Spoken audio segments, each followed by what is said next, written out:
নমস্কার, আবার এলাম সুবদ্ধ। অনেক ভাবছিলাম, বুঝলেন তো, যে দেখুন একটা জিনিস আমার মাথায় এসেছে। সেটা হচ্ছে যে আমরা আমাদের সমাজ, অর্থনীতি, এগুলো তো একটা কিছুর ওপর নির্ভর করে, প্রত্যেকটা জিনিসের ওপরে। আমাদের যেমনি অর্থকারী ফসল, ধান, পাট, চাও, আবার জাতীয় স্তরে প্রায় তাই, ইস্পাত শিল্প টিল্প আছে, অনেক কিছু আছে। তা আমরা কখনো কি চিন্তা করেছি আমাদের সমাজে, এটা হাসবেন না কিন্তু, আমাদের সমাজে চোরেদের অবদান কতটা?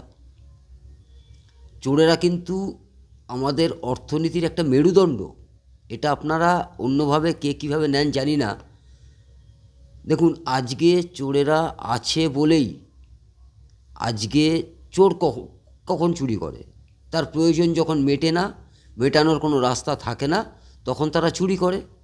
বা তার চাহিদা এতটাই যে তাকে চুরি করতে হবে, অন্য কোনো উপায়ে তিনি সেই চাহিদা মেটাতে পারবেন না, অর্থাৎ তাকে চুরির রাস্তাটা বেছে নিতে হবে, সহজ পদ্ধতি সব থেকে। কিন্তু এই চোরেদের আমরা দোষারোপ করি, সে সরকার পক্ষেরও বলেন বা ছিচকে হিচকে ফিচকে চোরও বলেন। এই চোরেরা কিন্তু আমাদের অর্থনীতির একটা মেরুদণ্ড। বলবেন কিভাবে মেরুদণ্ড, এটা কীভাবে বলছেন? না, দেখুন, এই চোরেরা আছে বলেই আজকে আপনি আপনার বাড়িতে জানলা, দরজা, গ্রিল এগুলো লাগান। এটা একটা ব্যবসা হয়, যারা এগুলো তৈরি করেন তাদের একটা মুনাফা হয়, বাজারে অর্থনীতি রোটেট হয়। এই চোরেরা আছে বলেই আপনি বহুতল বাসনে বাউন্ডারি দেন বড় করে, তার একটা অর্থনৈতিক গুরুত্ব রয়েছে। সেখানে কন্ট্রাক্টরের একটা অর্থনীতি ব্যবহার রয়েছে, ইট, বালি, চুন, সিমেন্ট রয়েছে। পাশাপাশি সেখানে কিন্তু কর্মী নিয়োগ হচ্ছে, অর্থাৎ কর্মসংস্থান। কর্মসংস্থান কীভাবে? সেখানে সিকিউরিটি গার্ড রাখার ব্যবস্থা হচ্ছে।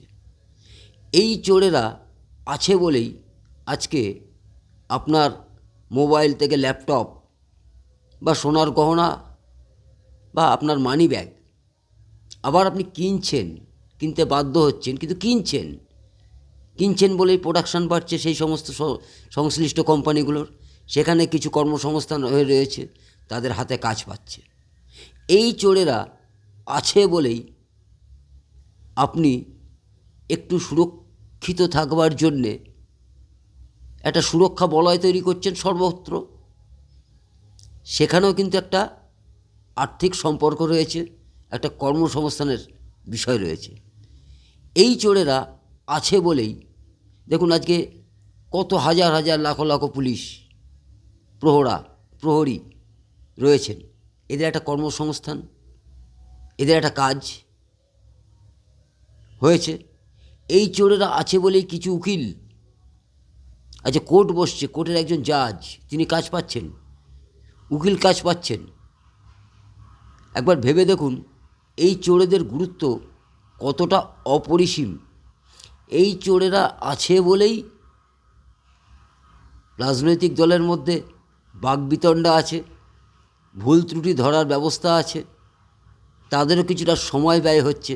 যদিও সেখানে অর্থনীতির অতটা লেনদেন নেই, সেখান থেকে অর্থনীতির বাজারটা খুব ভালো হয় না, কিন্তু বাকি যে সকলগুলো বললাম সেই সকলগুলো, আজকে মোটর বাইক থেকে শুরু করে যা কিছু চুরি হচ্ছে আপনার বাড়ির ছোটোখাটো জিনিস থেকে শুরু করে সমস্ত কিছু কিন্তু আপনি কিনতে বাধ্য হচ্ছেন। এর পেছনে কিন্তু একটা বিরাট কর্মসংস্থান। কাজে দেখুন, চোরেদেরকে আপনারা ওভাবে দেখবেন না। হয়তো তারা ছোট কাজ করছে, ঘৃণ্য কাজ করছে, কিন্তু ভেবে দেখুন এই চোরেরা কিন্তু সমাজের একটা উপকার করে যাচ্ছে, অর্থাৎ অর্থনৈতিক মেরুদণ্ড সোজা করছে, পাশাপাশি কর্মসংস্থান তৈরি করছে। সরকার তো কর্মসংস্থান দিতে পারছেন না, কাজেই চোরেদের ওপর আমরা নির্ভরশীল হই। যদি তাদের দৌলতে এরকম দুটো একটা কাজ পাওয়া যায়, কি ভুল বললাম? হাসি পাচ্ছে, ভাবছেন মজা করছি? একবার ভেবে দেখুন, মনে হবে চোরেরাও সমাজের উপকারী বন্ধু।